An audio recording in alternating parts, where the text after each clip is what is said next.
नई संसद भवन को लेकर छिड़े सियासी संग्राम के बीच असम के मुख्यमंत्री हेमंत बिस्वा शर्मा ने दावा किया कि विपक्ष सिर्फ और सिर्फ ड्रामा कर रहा है, क्योंकि वो कभी भी इस प्रोजेक्ट के पक्ष में था ही नहीं। इसके साथ ही हेमंता ने कहा कि विपक्ष को इस बात का बिल्कुल अंदाजा नहीं था कि मौजूदा सरकार इतनी तेजी से नए संसद भवन का निर्माण कराएगी और यही वजह है कि अब विपक्ष इसका विरोध कर रही है। They have opposed the construction of Parliament House at the first place, and they never thought that Prime Minister is going to, the construction of the Parliament building will be completed so soon. So just to save their face, they are enacting a drama of boycott. Assam के मुख्यमंत्री के साथ केंद्रीय मंत्री जितेंद्र सिंह ने भी विपक्ष को आड़े हाथों लिया। उन्होंने पिछली सरकारों के दौरान हुए उद्घाटनों पर तंज कसा।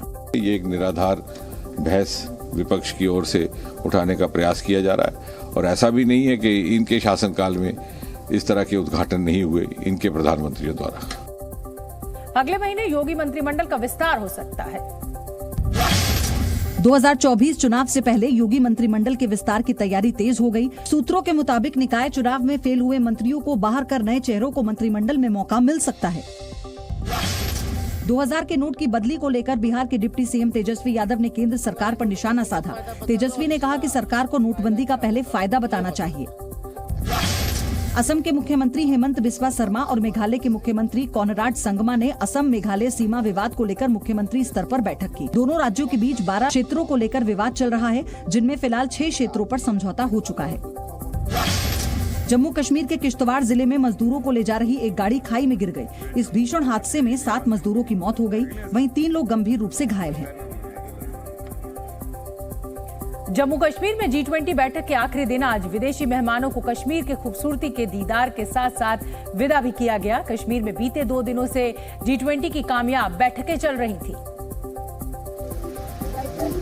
जिसमें घाटी के टूरिज्म की बात हुई। लेकिन आज G20 बैठक के आखिरी दिन विदेशी प्रतिनिधियों को कश्मीर की प्राकृतिक सुंदरता से रूबरू कराया गया। आज सुबह G20 के प्रतिनिधि मुगल गार्डन की सैर करने पहुंचे।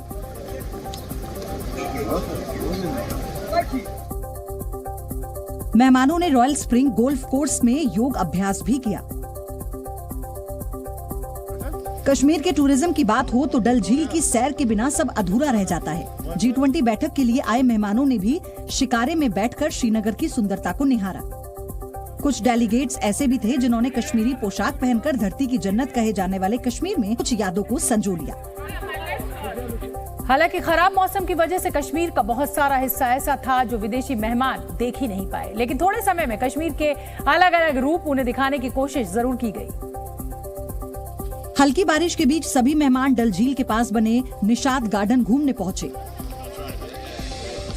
G20 के प्रतिनिधियों ने सैलानियों के साथ तस्वीरें भी ली।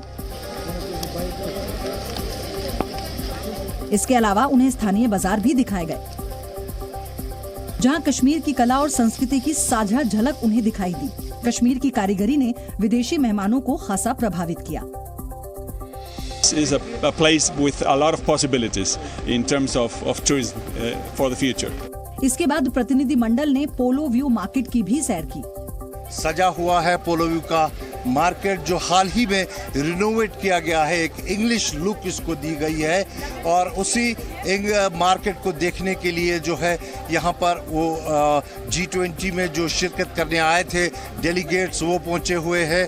कश्मीर में G20 की बैठक में 27 देशों के 57 मेहमान शामिल होने पहुंचे थे। माना जा रहा है कि G20 बैठकों में हुई बातचीत का असर कश्मीर में टूरिज्म में उछाल के रूप में दिखाई देगा। कश्मीर में G20 की मेजबानी ने पाकिस्तानी प्रोपेगेंडा की हवा निकाल कर रख दी। आतंकवाद को शह देने वाले पाकिस्तानी हुक्मरान ने POK में बैठकर जो साजिशें रची थी वो धरी की धरी रह गई और दुष्प्रचार के लिए बनाए गए 100 से ज्यादा फर्जी हैशटैग की कलई खुल गई। G20 की बैठकों में हिस्सा लेने के लिए दुनिया भर से पहुंचे मेहमानों ने जिस तरह कश्मीर और भारत की जी खोलकर तारीफ की, उसका असर अब पाकिस्तान की आम जनता पर भी दिखने लगा है।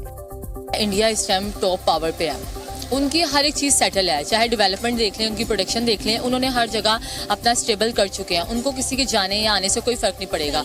अगर वो किसी के साथ अटैच होंगे वो सामने वाले का फायदा है।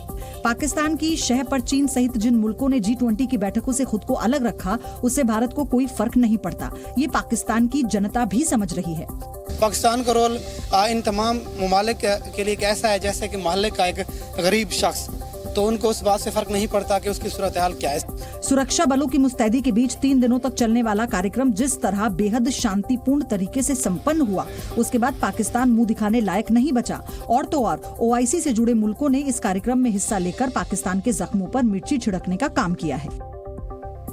कर्नाटक में कांग्रेस की सरकार बनने के साथ ही बेंगलुरु, मैसूरू और कई शहरों में इलेक्ट्रिक कुकर और इंडक्शन कुकटॉप की डिमांड बढ़ गई है। अब आप सोच रहे होंगे कि भला नई सरकार का इस सामान की बिक्री से क्या कनेक्शन है। चलिए आपको समझा देते हैं। कांग्रेस ने चुनाव से पहले जनता से कई वादे किए थे, जिसमें एक वादा 200 यूनिट फ्री बिजली देना भी था। और शपथ लेने के साथ ही मुख्यमंत्री सिद्धरमैया ने गृह ज्योति योजना की शुरुआत करते हुए 200 यूनिट फ्री बिजली देने का वादा पूरा कर दिया। फ्री बिजली मिली तो कर्नाटक के लोग LPG का खर्च बचाने के लिए इंडक्शन कुकटॉप यानी इलेक्ट्रिक स्टोव खरीद रहे हैं। साथ ही कर्नाटक में इलेक्ट्रिक कुकर की भी बिक्री बढ़ गई है। दुकानदारों का कहना है कि जिन घरों में बिजली का इस्तेमाल कम होता है वो गैस सिलेंडर के पैसे बचाने के लिए इंडक्शन कुकटॉप और इलेक्ट्रिक कुकर खरीद रहे हैं। खास तौर पर कर्नाटक के ग्रामीण इलाकों में इंडक्शन कुकटॉप की मांग तेजी से बढ़ी है। दुकानदारों का यह भी कहना है कि ग्रामीण इलाकों में वॉशिंग मशीन, रेफ्रिजरेटर और दूसरे इलेक्ट्रिक उपकरणों की मांग भी बढ़ रही है। सोशल मीडिया के जरिए एक युवक से दोस्ती और फिर उससे प्यार करना एक महिला को भारी पड़ गया। बात यहां तक आगे बढ़ी कि महिला अपने पति को छोड़कर अपने प्रेमी के साथ चली गई, लेकिन यहां उसके साथ एक बड़ा धोखा हो गया। क्योंकि हिंदू महिला को जो युवक अपने साथ बहला फुसलाकर भगाकर ले गया था, दरअसल वो अभय मिश्रा नहीं बल्कि आरिफ खान निकला। और जब महिला को उसकी हकीकत का पता चला तो वो हैरान रह गई। जो व्यक्ति ले गया था वह अभय मिश्रा बताया और बाद में पता लगा कि वह जो है किसी आरिफ खान नाम का व्यक्ति है और इसकी पूरी गैंग है। अंबाला में एक साथ रहने के दौरान आरिफ ने न सिर्फ उसके साथ जबरन दुष्कर्म किया बल्कि उसका वीडियो भी बनाया।